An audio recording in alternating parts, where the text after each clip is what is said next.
Well, good evening, everyone, and welcome to the Brian Crombie Radio Hour on Saga 960. I come to you every Monday through Friday at 6 o'clock on 960 AM, or you can stream me online at www.saga960am.ca. And you can also get all my webcasts and videocasts after the fact at briancrombie.com. Well, last week I had Elizabeth May on in regards to the we controversy. And so I thought it would be interesting to check in and see, as far as a charity is concerned, how do they stack up? And the sort of the organization that one goes to in Canada to find out about different charities is Charity Intelligence. And we're joined tonight by Kate Bain, who is the Managing Director of Charity Intelligence, to talk about we. Kate, how are you? Good evening, I'm well. And I loved Elizabeth May. I mean, I loved her angle, and she's just been a superstar at the Finance Committee. Well, so thank you so much. Great to hear her words. And so could you tell us a little bit about you and Charity Intelligence? Sure. So Charity Intelligence is a very small charity. We have a team of research analysts, and we read the fine print. So many donors have questions about their charities.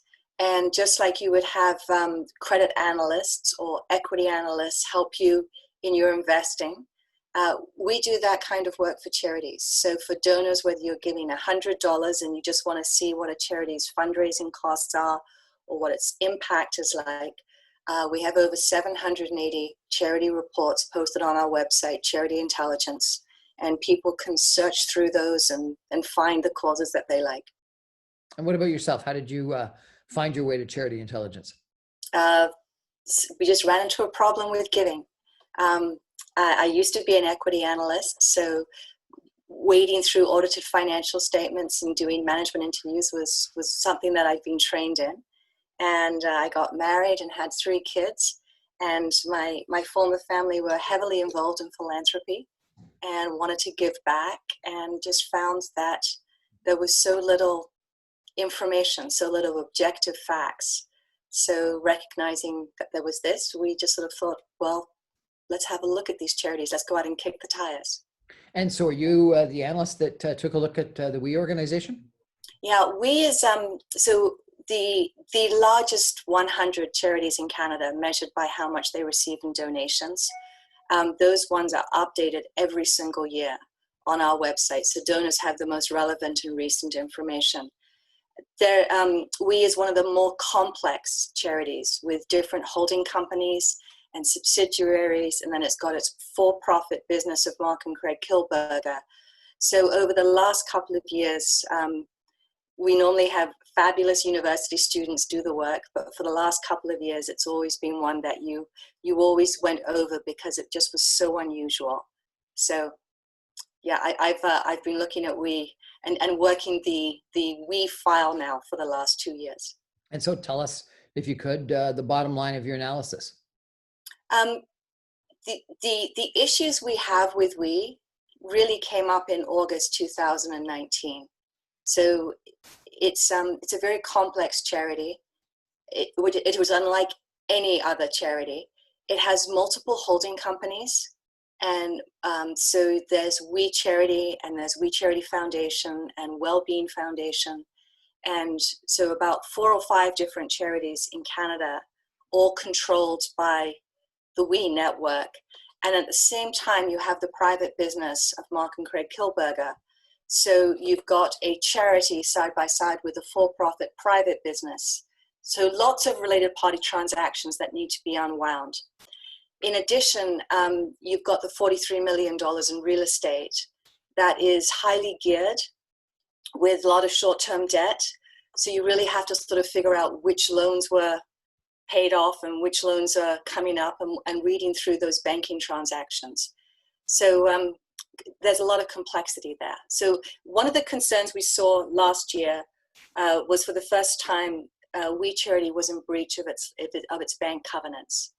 And I've never seen that before in analyzing charities because of the leverage. And it was definitely spoke to its bankers, and the bankers waived the conditions. But that was a red flag right there in the audited financial statements. Now, is there a problem with owning $43 million of real estate and having it highly geared? No. I would say that it's material information when there's in breach of bank covenants. Well, for sure that is. And just out of interest, where is this real estate and what's it used for? I would assume it's all in Toronto. It's pretty much on the Queen Street, um, sort of a Cabbagetown area. So multiple holdings on Queen Street in downtown Toronto. For office space, I presume then? It has the Global Learning Center that was going to be it is its headquarters, and then different related parties. Imagine one day has one building for its work in Ethiopia, helping girls with education. Many different houses and buildings on Queen Street. So there's absolutely no problem with that. It's unusual for an international charity To own but that, not a problem. to own that much real estate. In Toronto, when you're doing 50% of your work is overseas, but that was part of WE's real estate investment philosophy, which is fine. And the real estate is owned by the brothers or by the charity? By the charity. Okay. And you mentioned also that there's a for-profit as well as a not-for-profit. Is there a problem having a for-profit as well as a not-for-profit entity? There can be, because it's a conflict of interest. So when We Charity is a public organization and it's doing transactions with a private business, you want to make sure that the donors and the corporate supporters of We Charity are getting fair value. And when you're sort of trading with yourself on a related party transaction, that can lead to conflicts of interest. Okay, so what I was told is that often there are companies that want to give to a for-profit entity because then they can get the business deduction and stuff like that. And so therefore, and I was also told that something like 50% of all of the for-profits entities' profits go back into the charity. Is that true? Sure. So if you had like the Girl Guides and the Girl Guide cookies, that's a business of the Girl Guides. And when they sell the Girl Guide cookies for $5, all of that profit stays within. But here in this situation, you've got two separate and distinct entities. So when you go on your trips to Kenya or Ecuador, that's run by Me to We. So there's nothing wrong with going on a vacation and using a travel agency to do that. It's when there's nothing illegal with it. It's just something that requires a lot of scrutiny. And while there is much, and there's much confusion over the last 9 years, so many Canadians have called up and said, my daughter or my son wants to go on one of these trips with We Charity. We're going to be fundraising $6,000 in our community to go on this trip. Do we get a tax receipt for that? Or no, you don't get a tax receipt for paying a private business. And people were always confused about We Charity and Me to We. So they are distinct. But so can you help us? What is We Charity versus what is Me to We? We Charity is the not-for-profit charity, and Me to We is the for-profit business? Yeah. And so if someone goes to Nairobi, Kenya to build houses, what the trip is contracted with Me to We, the for-profit entity, but some charitable work is done for the We Charity. Is that true? So when you go to visit a We village in Kenya, that is a Me to We trip. So that's paid privately to the private business. And then it takes you to the We village. So that's it. So you could go to you could go on any trip to see any country. But I mean, people are confused by it because when they go to We Day, the kids want to go to visit Kenya, and then it's like, okay, go out and fundraise. But when you're fundraising to pay for your ticket that's going to a private business. It's meant to be quite clear, but it just becomes very blurry. But I had understood that when these people go on these trips to Kenya, they're actually building homes or something. Is that not the case? Yes, they can be on the student trips, and it depends if it's a student trip or if it's one of the higher end trips. So there's not a charitable component to the trip? There could be, but they are paying the private business. So all the costs of that trip are like a regular vacation you would take. So why did Bill Marneau have his trip paid for? Oh, I have no idea. That would be between the two of them. I don't know that. Would the charity on a regular basis fund different politicians' trips? I would have no idea. So as a charity analyst, I just read the audited financial statements. One of the interesting things that has come out is about the WE Days and the people who present at the WE Days, whether it be the superstars or the celebrities. Those celebrities' speaker fees and appearance fees are paid by Me to We, the private business. And that is a question that we have always asked We Charity Management. And we've always been told, no, We Charity does not use donations to pay Beyonce or Selena Gomez. That's done by the private business side. But in all the revelations of the last 4 weeks, maybe there was a misallocation in bookkeeping. That's what the story is. The interesting thing also was the board of directors of We Charity asked the exact same question of management. Who's paying for these We speakers? And We Charity's directors were told they are paid by Me to We. So we'd all been told one story when in actual fact, on deeper investigation, some of the speakers and some of the speaking expenses are being paid by donors and corporate sponsors. And, is there a problem with that? If you go to a gala or if you go to a lot of other charitable events, they'll have speakers there that, or performers there that would be paid for by the charity. So is there a problem with that, or is that they just may have misinformed their board, which is obviously a problem? I think it's the latter. I think it's the latter in the disclosure. And I think that when you're doing that and that's part of your charitable activities, then that needs to clearly be disclosed.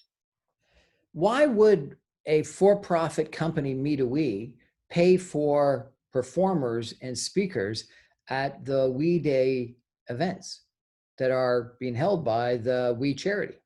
Well, obviously it's a big draw. I mean, people want to go to the WE Days, and it's very attractive with the youth. But what's the benefit to the for-profit company to do it? Why would the for-profit company do it? I don't know. That would be a great question for Craig and Mark Hilberger. But I'm just looking at so just looking from a charity point of view. Why would We Charity pay these speaker fees for their event? Well, that would make logical sense. They want to get more kids to come and have a great time and promote the We event. So I can understand why they might pay Beyonce or Margaret Trudeau or whoever. I may not like it because the net amount of my donations going to charity is lower because I've got higher expenses. And so therefore, based on your sort of your G&A ratios that I presume that you do at Charity Intelligence, you wouldn't look so good.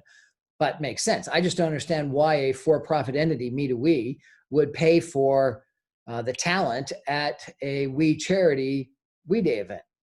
Yeah, that's an excellent question. Doesn't make logical sense. Well, we're chatting about We with Kate Bain, who is a managing director with Charity Intelligence. Charity Intelligence is an organization in Canada that evaluates charities.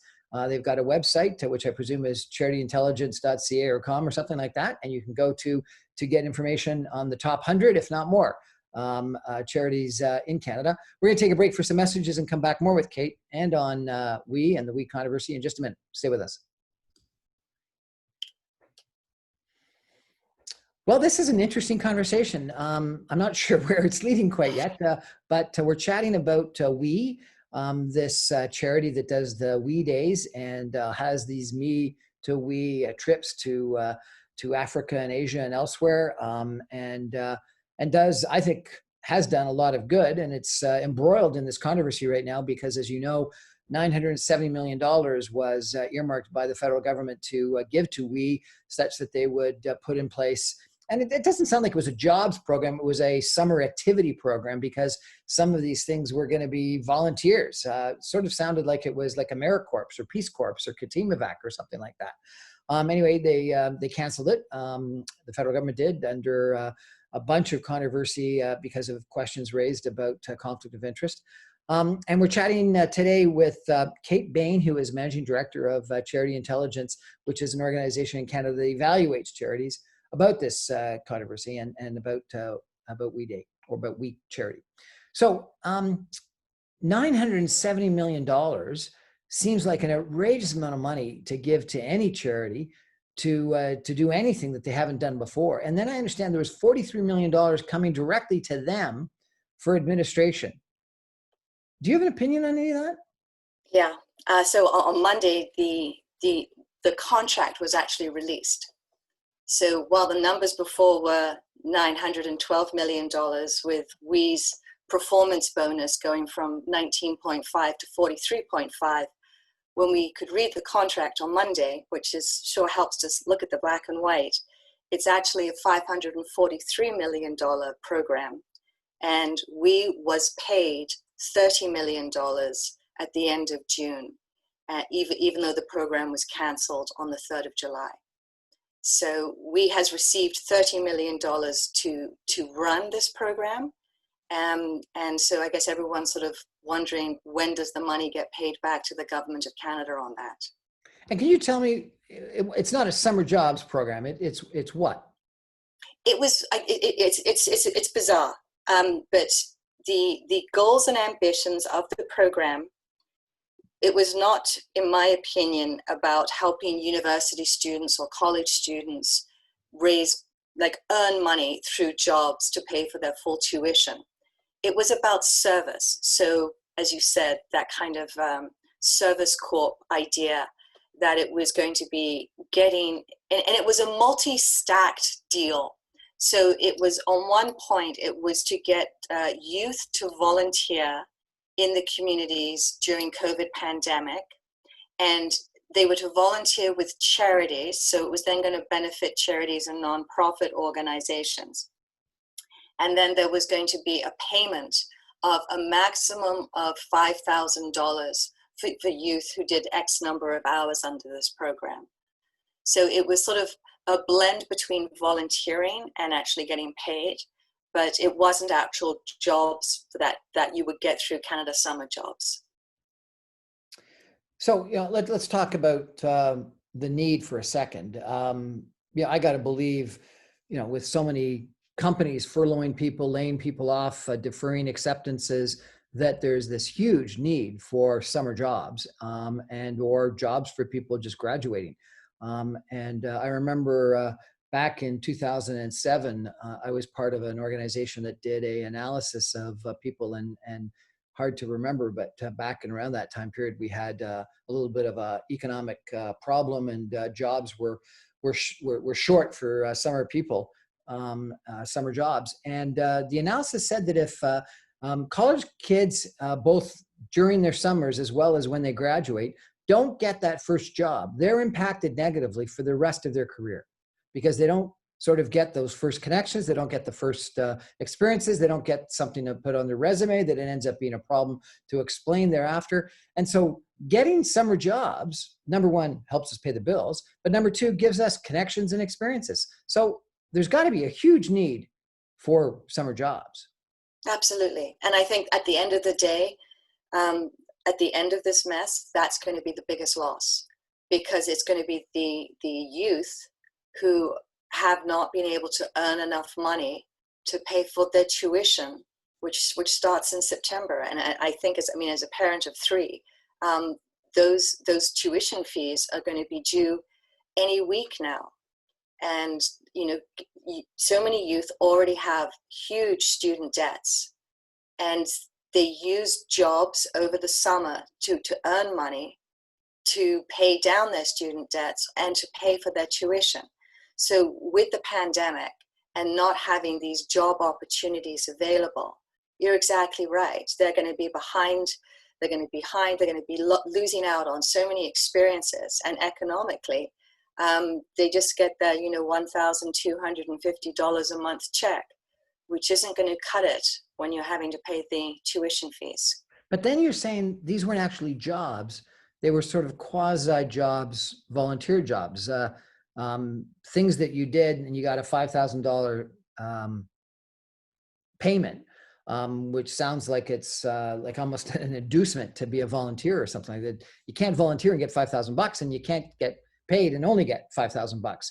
And, we had this big controversy in the last couple of years about unpaid interns are taking advantage of people. It's almost like we're doing that. Like, why are we giving people lower than minimum wage and inducement to volunteerism and calling it volunteers? And then I don't understand it. It's difficult, and I'm with you. I'm head scratching. At Charity Intelligence, we hire summer university students, and we have an awful lot of work to get done in the 4 months. And when we heard the government announcement, we reached out to Canada Summer Jobs and said, we have managed to fundraise enough money to be able to pay 4 interns for this summer. But this is a pandemic. Everyone dig deep. We can take on an additional 4. We can max up to 8 to sort of do this research over the summer. And Canada Summer Jobs had not received notification yet from the minister. And Elizabeth May would have known far more than me, but I hear also on Twitter that Canada Summer Jobs did not get any additional funding, which you would really hope that there would be a multi-pronged approach, so that it wasn't just we being the only organization to ever, and get all of the money, rather than going back to the civil service and saying, okay, you get some money, ramp up, you get some money to different departments. But it was really an all your eggs in one basket approach to do this initiative. In our assessment, has done WE Days before, it works in the schools before. It doesn't have any track record in doing this national network of volunteers matching with charities, and it was just a very bizarre designed program. Sole sourced contracts for the government are highly unusual, are they not? Especially of the size. So $543 million sole source contract to a program that doesn't have a track record in it. What do you think of charities funding politicians' trips, familiarization or otherwise, for them to fly to Africa or wherever to check things out, to the amount of like $45,000? Oh, I have no idea on that one. It's not in our realm of thinking. I believe that some charities in the international space do have ambassadors, and they will be using those ambassadors to visit the international programs. I'm trying to think. Angelina Jolie is an ambassador. Meghan Merkel used to be an ambassador before she got married. So this kind of celebrity endorsement, you do see what's involved in that, where they take those celebrities. How the costs of that are worked out, I don't know. That wouldn't show That's up in your disclosed. audited financial statements, not disclosed? No, it's not disclosed. I would have thought it would have been a question you should be asking in your meetings when you talk to the management of the charities. My God. Yeah, you can ask a question, but whether you get an answer is another question. Right. That said, I've been to 3 WE Day events, and they've been spectacular. I've been to 2 in Ottawa and 1 in Toronto, and the Secretary General of the United Nations attended one of the events. The head of the Canadian Armed Forces attended. Lots of stars, some really inspirational speakers that were handicapped and blind, and great performers, and tons and tons, thousands and thousands of school-aged children bussed in. And for them, it was unbelievably motivational, and they walked away inspired to change the world. So some of these events are pretty spectacular. Absolutely. And I'm sure that, if the government contract had been hold these kind of youth rallies across Canada to inspire youth, that would have been right up WE's alley. That's what it does so well, as you say. The chairman of the board, with the COVID pandemic. Sorry? I interrupted you. I apologize. You said with the current pandemic, what? With the pandemic, there are no WE Days. So, WE's been hit very hard by COVID. Yeah, well, any charity that has golf tournaments or fundraising dinners or I had a gentleman over for dinner on Friday who was been moaning the fact that his revenue is going to drop precipitously because his money comes from galas that he organizes for his charity, and he's worried about how to fundraise for his charity, and that he's going to have to lay off staff at his charity because of the lack of revenue coming in. So I can completely understand. And how does he hold a virtual gala? Actually, I think it might be kind of fun that you don't have to get a black tie on, and you can still be part of a big Zoom call or whatever, and be in your pajamas participating in some sort of a gala. The University of Western Ontario Business School, the Ivy School of Business, actually has a case study on we, and touts it along with Cirque du Soleil as two of the best business examples of people that use a blue ocean kind of strategy to create businesses out of oceans or opportunities that no one ever identified before. And that, we talked that, they have created this huge effort in these We Day events, these trips, that the Kilberger brothers were initially motivated by helping building homes or schools or, child workers in Asia, et cetera. So it sounds like, the start of it was an incredibly positive effort. And it seems to have, I hope not, but it seems to have been destroyed by this controversy about a conflict with the Prime Minister and the Minister of Finance. What do you think? I think there's been a lot of additional information coming out about we, which I don't think the public was aware about before. Such as? Well, how some speakers were paid and some weren't paid. Some were told that we doesn't pay its speakers, but apparently that wasn't true. So there's a lot of pushback on that.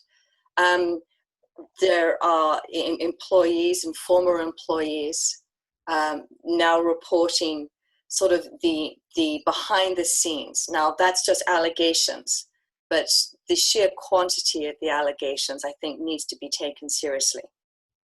What kind of allegations behind the scenes stuff? Well, I'm just reading the Globe and Mail, reading the Toronto Star, just like you. The chairman of the board resigned. Why did the chairman of the board resign? She didn't resign. March 9th, and this is her testimony, which is not what we's testimony is.